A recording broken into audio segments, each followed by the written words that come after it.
Доброе утро, дорогие друзья! Меня зовут Сталик Ханкишиев. Это программа о вкусной и здоровой пище. Сегодня мы с вами поговорим о догмах и правилах кулинарии. Например, очень многие утверждают, что для того, чтобы получить самый вкусный шашлык, самый вкусный люля-кебаб, либо самые вкусные гамбургеры, непременно необходимо свежее мясо, теплое, парное. А я точно знаю, что для получения очень хорошего фарша для гамбургеров мясо должно быть слегка подмороженным.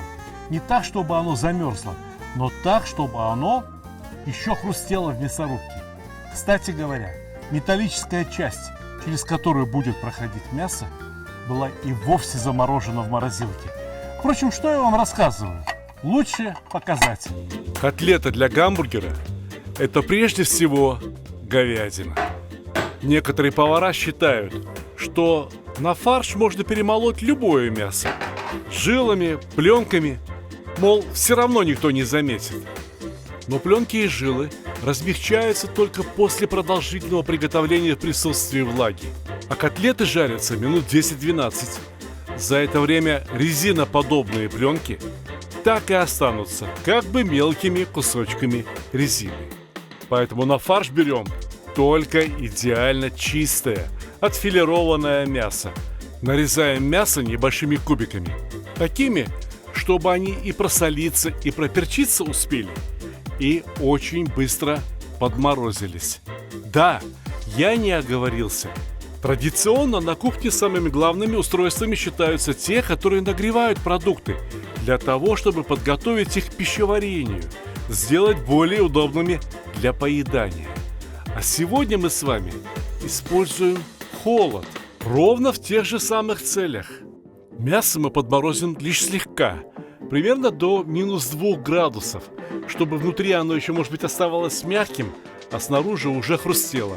Кстати, вот эти пленки, жилки, обрезки не являются браком. Сохраните их для приготовления бульона. Подмороженное мясо уже не просолишь и не приправишь, поэтому солим и перчим заранее.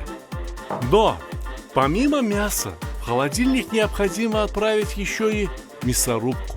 По крайней мере, ту ее металлическую часть, через которую будет проходить мясо, перемалываясь в фарш. Подписывайтесь на мой канал в Ютубе. Не пропускайте ролики. Смотрите их внимательно, не проматывая. И вы узнаете о кулинарии то, о чем даже и подумать не могли. Вы узнаете совершенно новые приемы, которые позволят питаться намного вкуснее, чем в самых дорогих и помпезных ресторанах. Смотрите, что будет дальше. И вот такое мясо, которое охладили примерно до минус 2 градусов, мы сейчас пропускаем через мясорубку. Чистая говядина, ни грамма жира и никакого лука. Все абсолютно по-американски. Обратите внимание, что замороженное мясо практически не давится. Оно выходит из мясорубки мелкими кусочками. Понимаете, как холод может улучшить такой элементарный процесс, как перемалывание на мясорубке.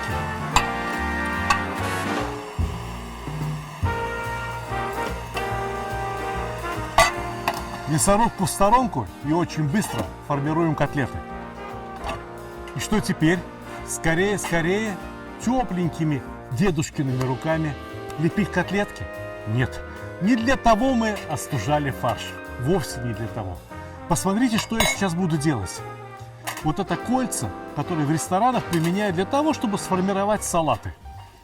Кисточка, обычное растительное масло.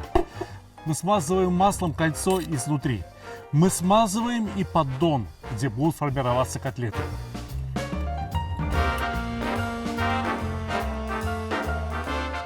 А теперь я не трогаю руками холодный фарш. Я беру его лопаткой в колечко и сформировать котлету.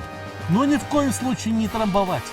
Не делать так, чтобы между кусочками мяса не осталось ни капли свободного пространства. Наоборот, между кусочками мяса должны остаться поры.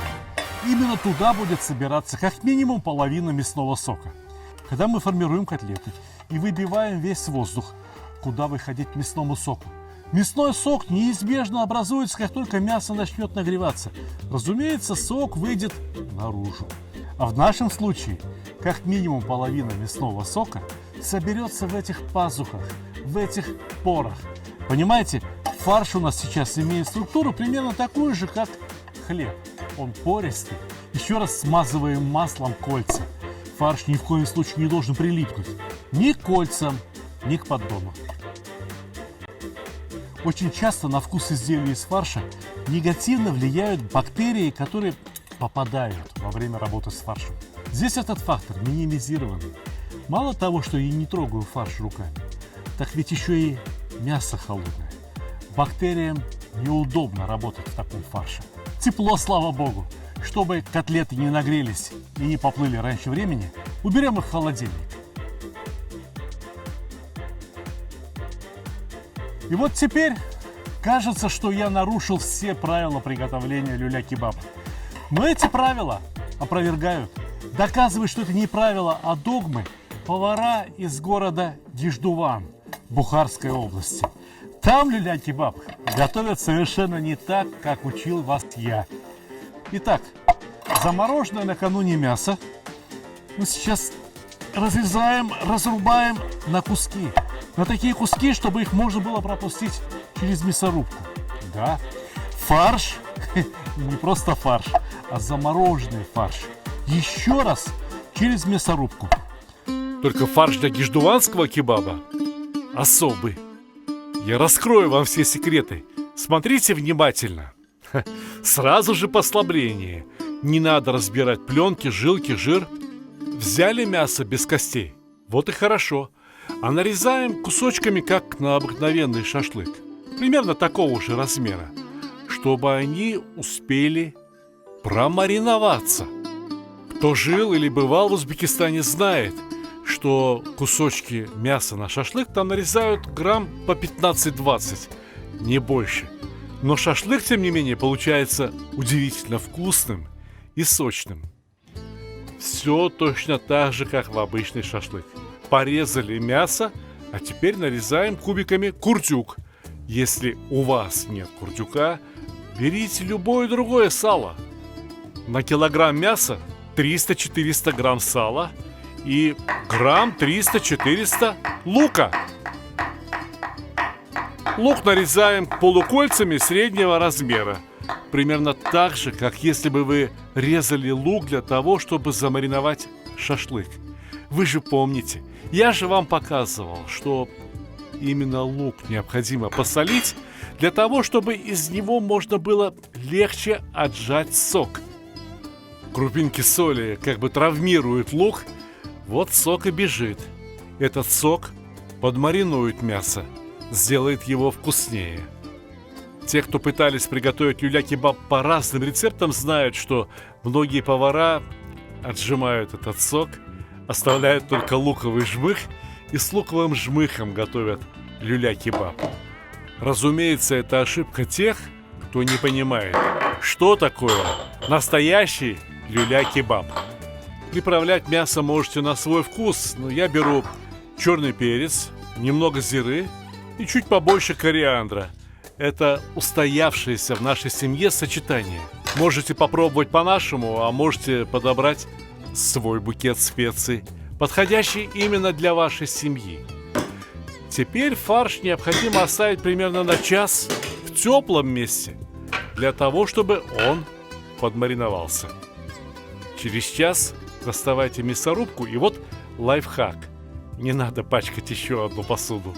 Надевайте целлофановый пакет на мясорубку, в этом целлофановом пакете и будет храниться фарш.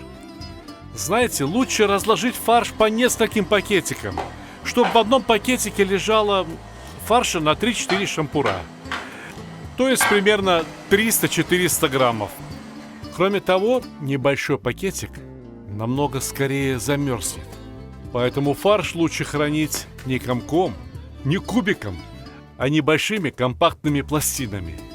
И замерзнет скорее, и места в холодильнике будет занимать немного.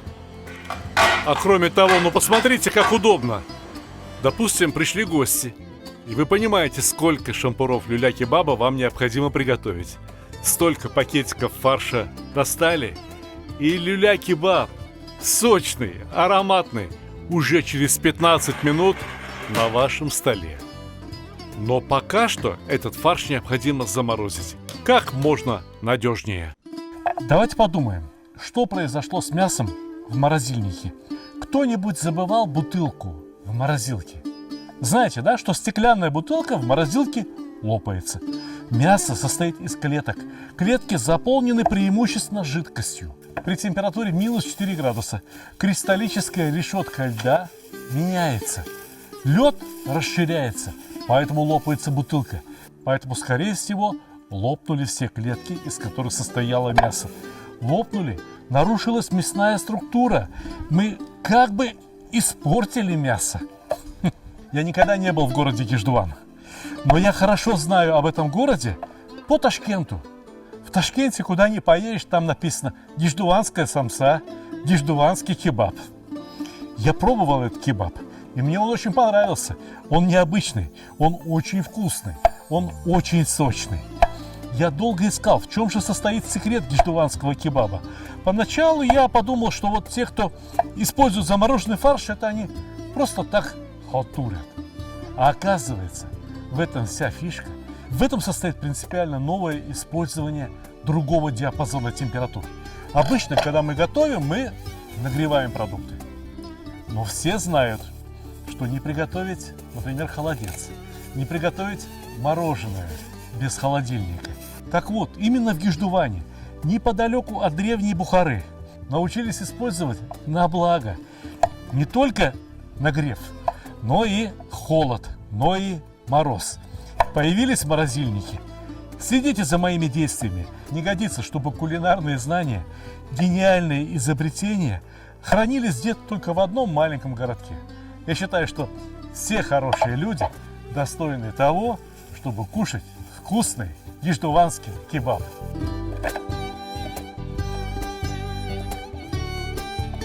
И все. Вот эти кубики замороженного фарша напрямую в мясорубку. Я хочу обратить ваше внимание, насколько легко проходит через мясорубку замороженный фарш. Ведь обычно где-нибудь да застрянет. А сейчас все рубится ровно так, как надо. И ни капли сока не теряется. Казалось бы, мы разорвали все оболочки клеток. Сок должен вытечь. А вот не вытекает. Фарш сухой. Такое ощущение, как будто бы это из хлеба фарш. Фарш придется пропустить через мясорубку дважды. Сейчас я использую крупную решетку. А во второй раз буду использовать самую мелкую решетку для мясорубки. Подобный способ изготовления мясного фарша я не встречал ни в одной кулинарной книге. Ни в западной, ни в восточной, ни в японской, ни в европейской, ни в китайской. Если кто-нибудь знает, что в какой-то еще стране готовят точно такой же фарш, пожалуйста, подпишитесь на мой канал в YouTube и расскажите мне об этом в комментариях.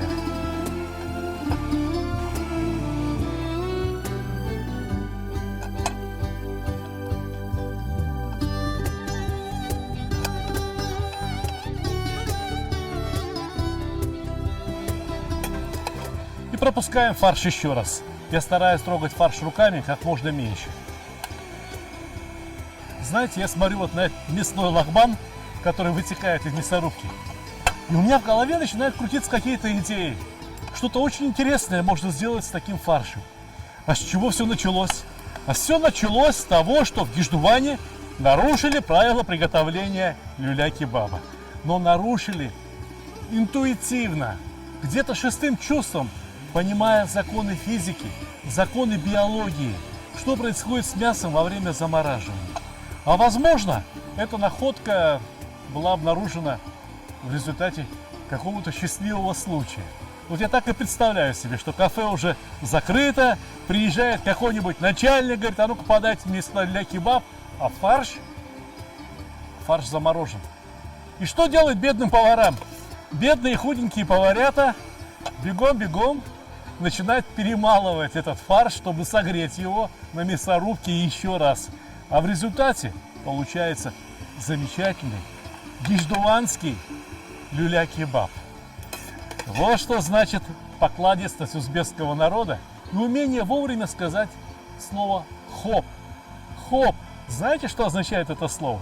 Это слово означает «и ладно», «и будет сделано», «ну посмотрим», «навряд ли у меня получится».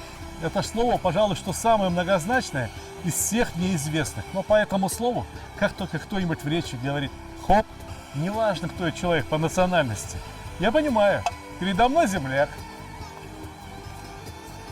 Ну а теперь все очень просто, потому что действуем по правилам. Смачиваем руки в воде, потому что фарш должен прилипнуть к шампуру, а не к рукам. Берем в руки, примерно 100 грамм фарша. Я думаю, что больше не надо. Деждуванский кебаб не готовится большим, не готовится слишком крупным. Я придаю кебабу плоскую форму, потому что готовиться он будет с двух сторон, а не с четырех, как мы готовим обычно. Как правило, фарш для люля-кебаба очень сильно вымешивают. Но сегодня мы не вымешивали люля-кебаб. Эту работу за нас сделал мороз и мясорубка. По 2 котлетки на каждый шампур. Отлично!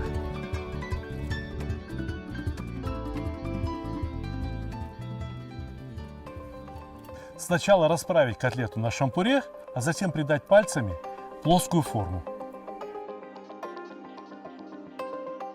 Вот такие замечательные свойства у холода. Но ведь и нагревать продукты надо с умом. Передо мной устройство для нагрева продуктов. Кукмара. Мангал. Но не просто мангал. Посмотрите, у этого мангала есть съемная регулируемая крышка. Видимо, создатели думали о ней как о коптильне. Хотя я этой крышкой буду пользоваться и по-другому. Есть решеточка именно для коптильни, легкая. А есть и такая нормальная решетка под гриль. Впрочем, она открывается и становится обычной полкой. Здесь казан новенький, еще ни разу в нем не готовили. Хороший алюминиевый казан, литров на 7 я вижу, который установлен довольно удобный очаг. Впрочем, этот очаг можно отвернуть в сторонку, и он не будет мешать. Более того, этот очаг съемный, его можно убрать в сторонку, и ничего не будет мешать готовить самый обыкновенный шашлык. Посмотрите еще. Мангал разделен на 2 части перегородкой. Это очень удобно, потому что в одной части можно насыпать угля побольше, в другой поменьше, и можно по-разному отрегулировать огонь. Кстати, в колоснике этого мангала все как любят некоторые. Есть отверстие для поддува. Но поддув регулируемый, он независимый. В одно отделение можно направить побольше воздуха, а в другое отделение поменьше. И все будет гореть ровно так, как задумал автор. Одним словом, перед вами очень бюджетная, доступная практически каждой семье походная кухня. Попользовались? Не нужен больше мангал, не нужен больше очаг. Прекрасно, все складывается и на колесиках передвигается туда, куда надо. Ну, пойдемте готовить.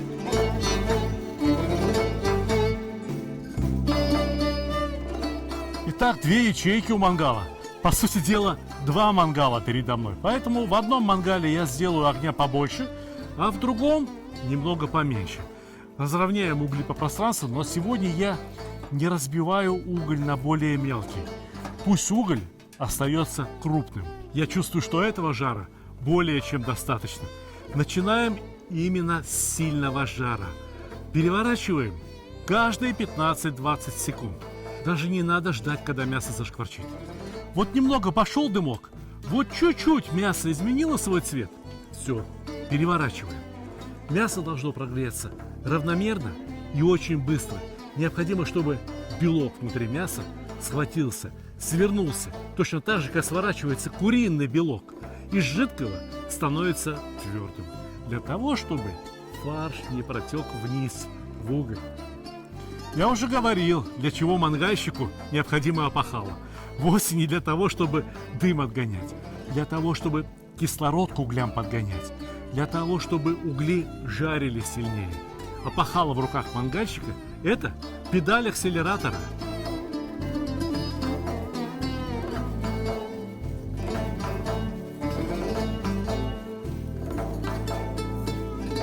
Знаете, в такие моменты обычно возле мангала становится очень тихо.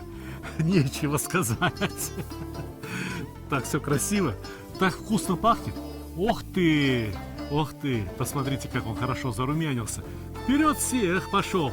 Ничего страшного, меняем шампуры местами. На Востоке есть обычай, правило такое. Все, что жидкое, питье, сначала подают детям, старикам потом. А вот еду, наоборот, сначала подают старикам, а уже потом детям. Если речь идет о шашлыке, я бы подавал не старикам и даже не детям. Я бы первые палочки шашлыка подавал мужикам, парням в лет 25-30. Потому что такой аппетит, как у молодых ребят в 25-30 лет, никогда потом в жизни не будет. Понимаете? Вот я представляю себе, как эти молодые ребята сейчас стоят возле моего мангала, ждут, когда люля-кебаб дойдет. Я переложил его на ту сторону, где угля поменьше. А самим не терпится. Они мысленно говорят: ух, да я бы его и сырым съел. Нет, сырым не надо. Диждуванский кебаб готов. Можно подавать.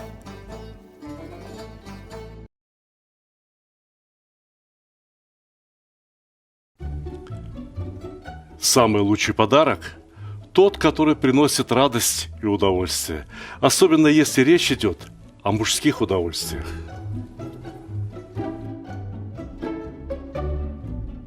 Самый лучший подарок – тот, который приносит пользу. Например, кому не хотелось бы наконец-то разобраться в приготовлении мяса? Самый лучший подарок – это то, что принесет хорошее настроение в погожий, солнечный день.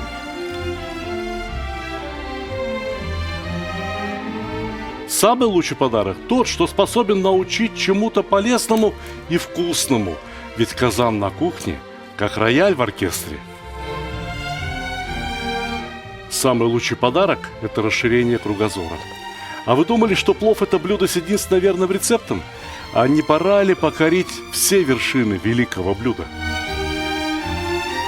Самый лучший подарок – тот, что может сделать человека счастливым. Ничто не укрепляет семью так, как вкусное и доброе застолье. Отличный подарок – это книга с новыми рецептами из хорошо знакомых продуктов, к тому же приглашающая в очень вкусное путешествие в мир Востока.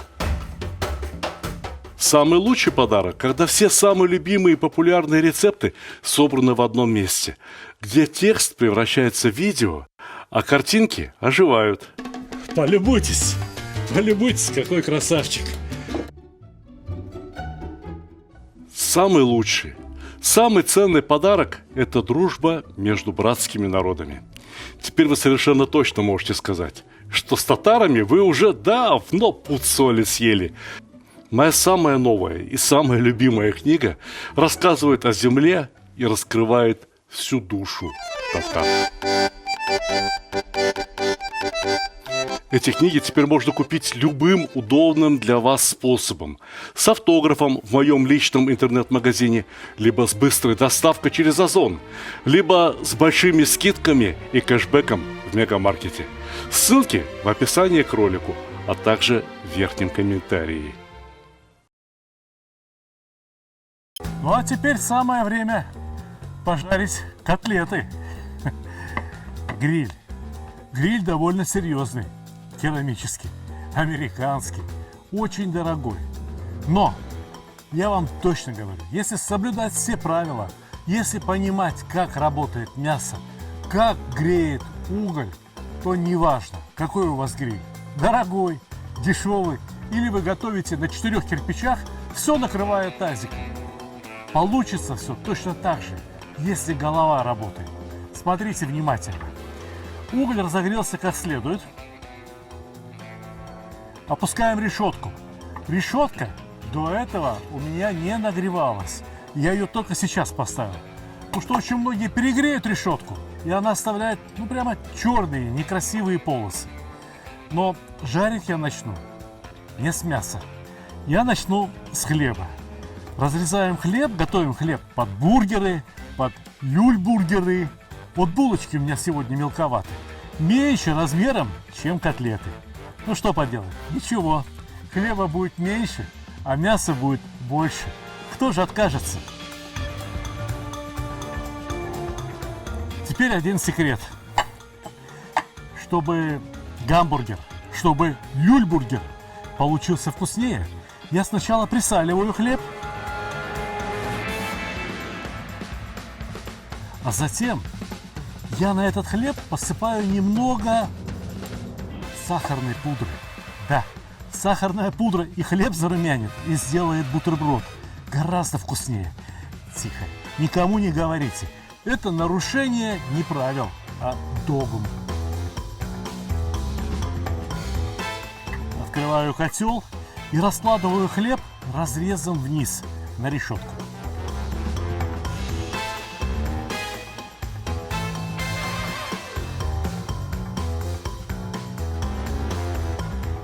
Одна минута. Считаем до 50. Чтобы гамбургеры получились вкуснее, интереснее и полезнее, немного жареного лука и обжаренные баклажаны.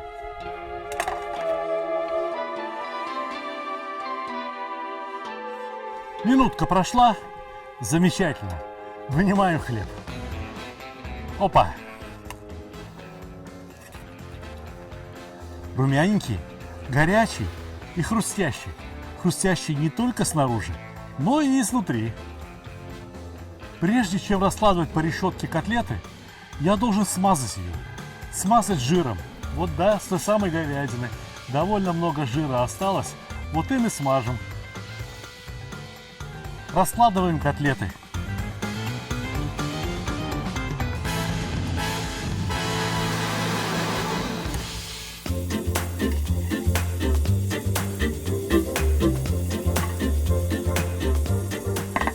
Очень красиво было бы понаблюдать. Котлеты у меня получились очень аппетитные, как картинки с выставки. Но гриль надо прикрыть, чтобы котлеты как можно скорее прогрелись и чтобы они потеряли как можно меньше своего веса. Не теряем времени даром. Раскладываем кому лук, кому баклажан, а кому и лук, и баклажан.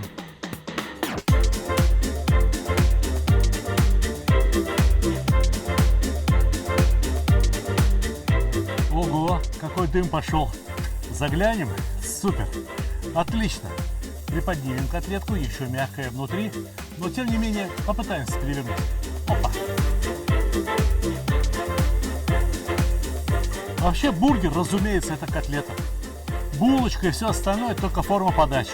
На уж сыр – это чистая вкусовщина. Тем не менее, по ломтику сыра на каждую котлетку. Любите? Хорошо, не буду с вами спорить.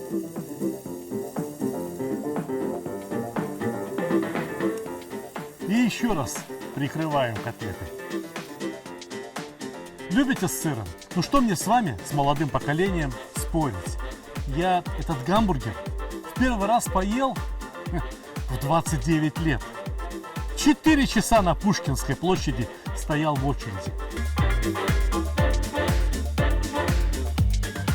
Ну все, я по запаху чувствую, что котлеты готовы. Снимаем.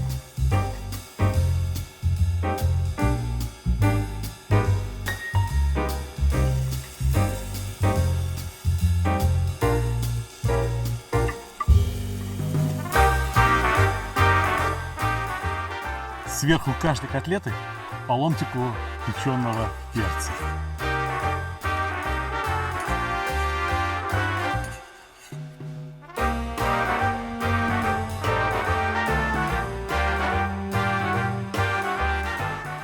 Кажется, готово.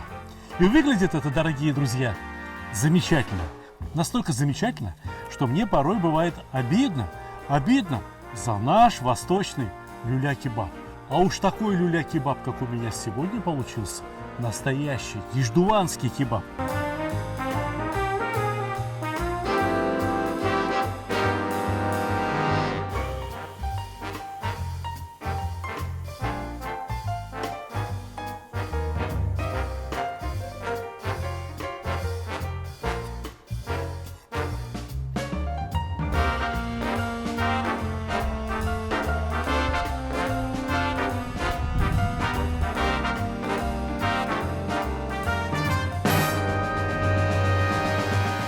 Вот и все, дорогие друзья.